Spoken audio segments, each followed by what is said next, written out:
All right, round two.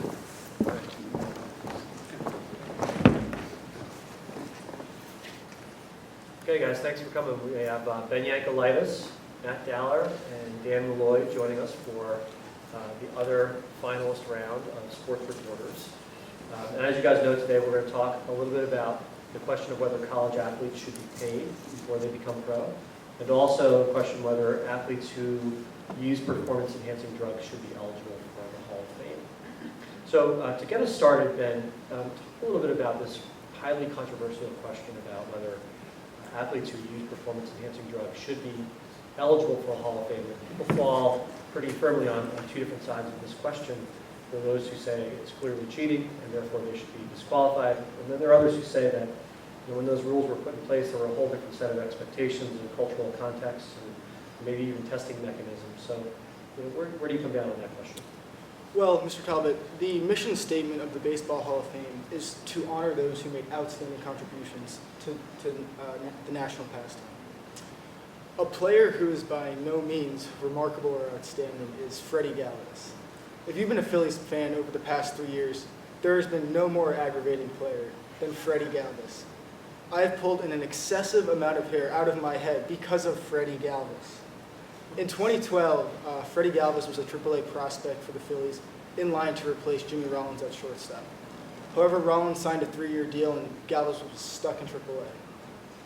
However, due to an injury from Chase Utley, Galvis came up for a month and he had a shot to do something. That first month he did not do well. However, in May, he kind of improved and hit very well. However, he later tested positive for a banned substance. Performance-enhancing drugs have been a significant part of baseball over the past 20 years. They provided iconic moments, the summer home run race between Mark McGwire and Sammy Sosa, Barry Bonds beating Hank Aaron's all-time home run record, and then that iconic moment where we had Roger Clemens, Jose Canseco, and Sammy Sosa in a courtroom in suits with a bunch of lawyers. Performance-enhancing drugs were and are illegal because they are a form of cheating. Strength obtained by putting a substance into your body. Not strength obtained by working hard. Not strength obtained by putting in the extra hours that the other guy didn't. Players that took PEDs knowingly cheated and should not be allowed into the Hall of Fame. These steroid users created such bad publicity, going back to the mission statement, by no means were their contributions outstanding. Of the 20,000 players ever to put on an MLB uniform, the elite 230 in the Baseball Hall of Fame are there because they embody not only the performance aspect, but the character aspect. Letting in these cheaters would set an example for others that cheating is okay. Letting them into the Baseball Hall of Fame would say, you can cheat and still be glorified. We need to avoid this because the main target audience of PED users are the players like Freddie Galvis, the marginal players who are always in and out of the majors. The Mitchell Report was a condemning document that listed 89 players who there was clear evidence of use of PEDs. I randomly chose 30 of those players and I researched them. 20 of them were those marginal Freddie Galvis type players who used their steroids at a point where they were in danger of falling out of the game. For every Barry Bonds or Mark McGwire, there are many more Freddie Galvises. These players will be more likely to give in to the temptation of steroids if we allow these players into the Hall of Fame. They'll think, hey, punishment won't be that bad. They are forgiven. We cannot have that. Eliminating steroids from the game starts by setting an example that baseball will not tolerate cheaters. Character does and should matter. Going back to Freddie Galvis. Freddie Galvis has become sort of a joke in Philadelphia. Sports talk radio mocks him all the time. This is because Galvis gave in to a temptation. However, we can make this temptation, we can make steroids less tempting by keeping steroid users out of the Hall of Fame. We can have players earning their spots on major league rosters the right way, the outstanding way, the honorable way. And hey, anything we can do to avoid another Freddie Galvis, I'm all for it. Thanks, Ben. Matt, can you follow up on Ben's thoughts? I'm particularly interested in this suggestion, although you didn't lay it out this way, that the mission statement, which includes this phrase, outstanding contributions, should equal not only performance, but performance and character. Do you agree with Ben, and do you think that athletes who use PEDs should be banned from Hall of Fame? I do agree with him. This is a simple matter perceiving of the integrity of the game, and the criteria to get into the Hall of Fame reads as follows. Quote, voting shall be based upon the player's record, playing ability, integrity, sportsmanship, character, and contribution to the teams in which the player has played. The three words that stand out as far as this debate goes are integrity, character, and sportsmanship. Allowing people into the Hall of Fame would mean ignoring what is perhaps the most important qualifications for potential inductees. So why is using PEDs cheating? Baseball, along with most sports, takes a toll on the body. Playing 162 games in a season puts wear and tear on the joints, muscles, and bones. Without these PEDs, Sammy Sosa, Mark McGwire, Barry Bonds, all would have slowly begun to slow down towards the end of the season. Due to the PEDs taken, these players would feel like it's opening day every day. And that idea was given to me by Mr. Freddie Hilliard over in the middle school. He played Division I baseball at Talbot University and is arguably one of the best coaches in the country. Also, the players who did not cheat did not get a fair chance at being in the starting lineups or being able to boost their stats and staying into the MLB longer. And what is the message of professional players, like what's the message in that of them using it? By allowing them into the Hall of Fame, it shows younger kids that cheating is fine and that there won't be any consequences for it. And that's why PEDs should be, or if a player uses PEDs, they should not be allowed into the Baseball Hall of Fame. Great, thanks, Matt. Let's switch focus. We'll come back to the question of PEDs and Hall of Fame. But let's switch focus for a minute. And Dan, help us to think through this really tangly situation with college athletes and whether they should be paid for their contributions to their particular athletic programs. Is that something that strikes you as meaningful? And to the extent that you can, maybe talk a little bit about questions of race and ethnicity and whether student athletes of color are particular, do they benefit, are they penalized by this question? Start off, a person should be compensated for whatever work they do. And for college students, they can do a work study to receive financial aid in return for working for either the university or a federal work study. And so that would cut the tuition,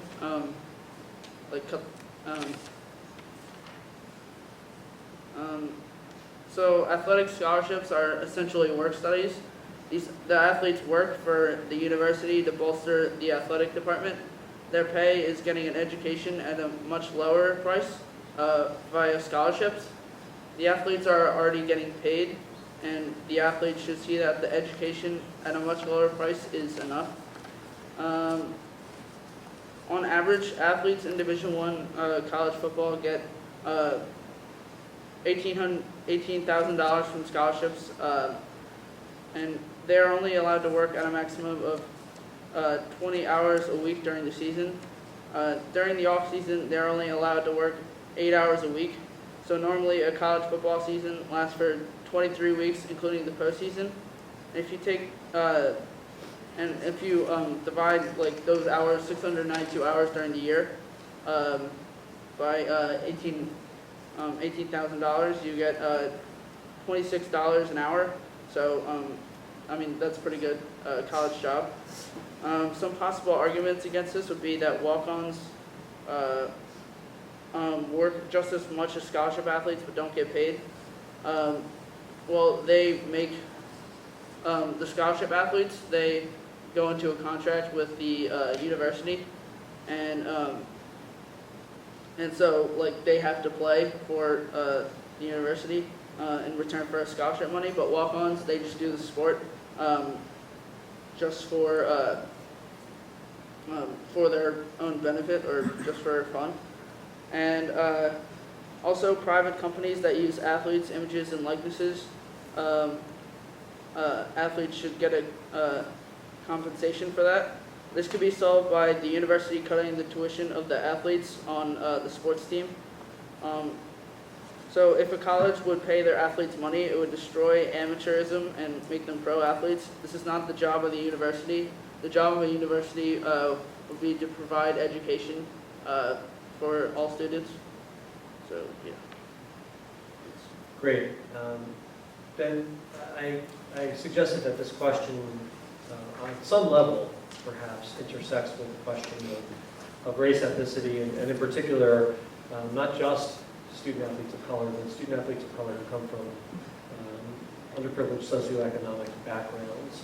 When you think about high-profile and really revenue-generating college sports, is it fair to say that colleges and universities are profiting from their student athletes, and that in particular, the category of student athlete who helps the college or university earn the most money is the student athlete of color who comes from that low socioeconomic background? Should we be compensating those young men? Mr. Talbot, I totally agree with that statement. I'll get into my argument, which addresses a lot of those points. So first off, the National Board of Labor Relations defines an employee, one, a person who is under contract of hire, two, performs services for another, three, is under the employer's control, and four, receives a payment. So last year, the Northwestern football team attempted to unionize, and the National Board of Labor Relations said they could because they were, by definition, employees under contract of hire. That was their letter of intent. Two, the services being on the football field every Saturday. Three, being under employer's control. They're at practices all throughout the week. And four is the payment, the scholarship. Now, the problem with the scholarship is most times it is not a true and full education. Student athletes don't have the opportunities that a regular student would have. So because of these extensive practice schedules, long distance traveling, and off-season film sessions.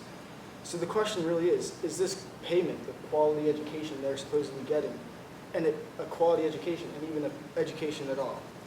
So coming to the points of the diversity, the University of North Carolina, their basketball team, in 2005, there was a player named Rashad McCants. He was a point guard in the national championship team for basketball. Recently, he came out with some damning evidence against the University of North Carolina, restricting their students from getting a good education while they create profits for the university. So there were student athletes at the University of North Carolina who couldn't read and write. And instead of taking classes to benefit them for the future and get an education, Coach Roy Williams and other people at the University of North Carolina suggested them to take paper-only classes where all they would have to do is write one paper, and at the end of the semester, that's what they would turn in. And they were, the players who were only supposed to read and write also were told to take arts and crafts classes for elementary school teachers. So the problem here is it's the intrinsic education that they're supposedly receiving is not valuable. The University of North Carolina, as we've seen at other schools such as Syracuse, when they took the email accounts and passwords of their players to contact their teachers, the universities are restricting and sometimes preventing students from getting a real education because they want them to work. They want them on the playing field. They want them practicing. Mark Emmert, the president of the NCAA, said that a scholarship was a remarkable opportunity to get an education at the finest university on earth. But as we saw with the University of North Carolina and Syracuse, this education is not remarkable. The NCAA is restricting and preventing them from getting an education. Dan mentioned this, that the NCAA does have a rule that that students can only practice 20 hours per week. However, this rule is always violated. During the football season, football teams usually practice about 40 to 50 hours. And in the off season, with film sessions and spring practices, football teams will practice about 20 to 25 hours. Now the question is, with this clear violation of the rule, who is regulating this? Well, it's the NCAA, the same people profiting from this quality product that's being put on the field. Why would the NCAA enforce these rules if it would prevent a good product and them from making money? So we have these student athletes who are working incredibly hard and not getting any compensation. I'm working with some seniors at Villanova on a civil engineering project. What if one of the Villanova basketball players who are currently in the NCAA tournament as a 1 seed wanted to go into civil engineering as his major, a player such as Ryan Archidiakono? He probably won't be going into professional basketball. Would he be able to leave the NCAA tournament and all the preparation to go down to Panama for that work? There's no way he would be allowed to do that. So the problem is that this education is not quality, and it's not the payment that the NCAA is claiming it to be. The NCAA and CBS recently agreed to a $10.8 billion deal just for the College March Madness tournament. The NCAA is profiting from this tournament, while the participants, the employees, are under contract and subject to the employer's rules with all these practices, while they're compensated for nothing because we have this education that's not apparent and not present. So that brings up some interesting points related to labor relations. But Matt, I want to focus in on one particular thing that Ben said. From your perspective, is it fair to say that a guy like Rashad McCants is really being victimized by the culture of a school or an athletic program? Or is he really the one, as an adult, over the age of 18, making poor choices about what constitutes the right course selection or the right way to work within a particular course? Putting aside the fact that it may be challenging for student athletes to major in really kind of rigorous fields like engineering, on the other extreme, is it fair to say that Rashad McCants didn't have any role in choosing kind of fluff courses and therefore he's being victimized and not really able to take full advantage of the quote-unquote compensation of his scholarship? That's a good question. I mean, obviously, I think he had somewhat say in it, but I mean, when you go to college for a sport, they basically own you. They tell you what to do. They tell you when to eat, tell you when to work out, and I'll get into that when I give my little presentation here. But in order to take care of expenses not covered by scholarships, student athletes should be paid a stipend of money for 3 main reasons: time commitment associated with playing sport, the inability to work because of their time commitment to the sport, and because of the benefits that a college sport provides college and universities throughout the country. To understand this, you need to know what is covered by a college scholarship. After interviewing University of South Carolina football player Al Harris Jr., he said his scholarship covers solely tuition and meals. And I also got to interview South Carolina soccer player Clay Ritter, and he said besides football and basketball, most sports do not provide a full scholarship. So then this leads to the question, well, what are these scholarships leaving out? These scholarships leave out books and school supplies, food beyond the 3 meals that they get, and being in high school, I eat more than 3 meals a day. So obviously, all these college kids, they're definitely eating 3 more. Clothes, calls home, and phone bills in general. Transportation from campus to home and back, and also just around campus. Gas in case they have cars, and entertainment, which includes dates, bowling, movies, whatever they want to do. Colleges take kids away from their homes, often from low-income families, and expect them to participate and be normal kids at college, even if they do have a full scholarship.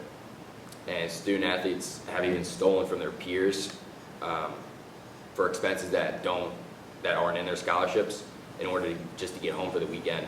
And this happened at LaSalle University, and in result, the student athlete was expelled. Some have even stolen textbooks and sold them to make some quick, easy cash, and now it happened at Lafayette University. So then the question, why provide money beyond the scholarship for athletes over students with low-income families as well when they don't play a sport? And this answer is time dedication to this sport. And Clay Ritter said that once you get into college, it's not fun anymore. It's a job for you, and you're expected to perform. So with this time dedication, I asked Al and Ritter both kind of their average day schedules. Al said that his day starts at 5:30 a.m. and goes until 8 p.m. He has a mandatory workout, breakfast, classes, lunch, study hall, another workout, and then dinner. Clay said his goes from 6 a.m. to 11 p.m., including mandatory workout, class, lunch, another practice, and homework. He also said that he missed 3 straight weeks of English class this past season due to games. And he's lucky if he gets to go to bed before 11 p.m. every night. So how do athletes benefit the school? Not much money is actually made for the school. The vast majority of colleges actually lose money. Average loss among the Power 5 conferences is $2.3 million, and all other FBS was $17.6 million. So if they don't bring in money, what do they bring? They bring in free advertisement for the school. This includes TV, radio, magazines, and newspapers. This helps admissions increase the number of applications every year. And you can ask Florida Gulf Coast University after they made the championship, or after they made March Madness last year, their applications skyrocketed the next year. It helps build a sense of community and provide a rallying point for the entire school. It provides entertainment and social outlets. And the quality of life in general goes up for that university or college. Dan, Matt said something pretty powerful. I think he was quoting someone in the interview, but nevertheless, he said, when you go to college for sport, they basically own you. Do you see a connection with the pro athletes who may feel pressured into using performance-enhancing drugs because they feel owned by management? They feel as though they've gone to college often for sport, they've made it to the pros, but they don't really have other job prospects necessarily.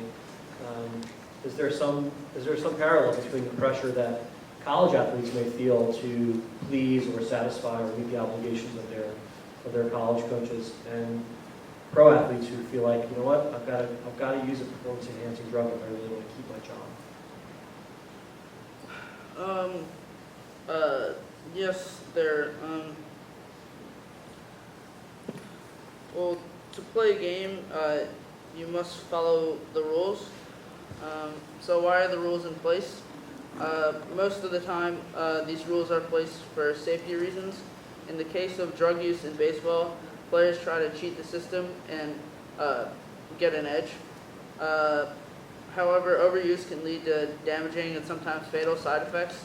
Some common drugs in baseball are human growth hormone, which led to high blood pressure and heart failure, and steroids leads to heart failure and liver damage.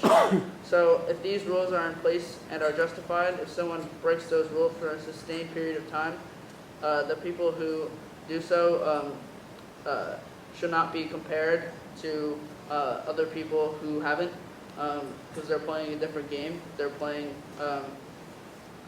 the other people who did not use these performance-enhancing drugs played honestly and worked hard to get to where they are.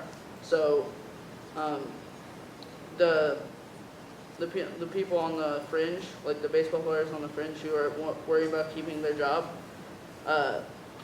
they need to work as hard as anyone else, because they're just cheating the game and cheating and tainting the game.